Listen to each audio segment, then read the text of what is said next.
সবচেয়ে দামি franchise cricket tournament Indian Premier League IPL.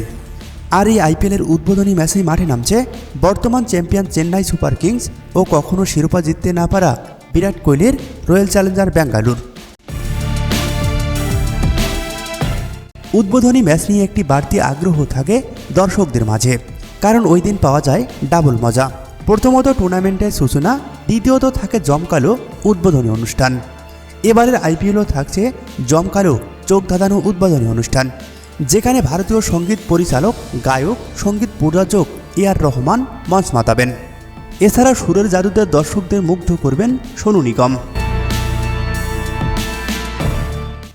দুই তারকার পাশাপাশি ডান্স ফ্লোর মাতাতে দেখা যাবে বলিউড সুপারস্টার অক্ষয় কুমার ও টাইগার শ্রফকে। গতবারের মতো এবারও 10টি দল অংশ নিচ্ছে আইপিএলে। আজ থেকে ভারতের ঘরোয়া টুর্নামেন্টটি শুরু হলেও সূচি প্রকাশ করা হয়েছে আংশিকভাবে।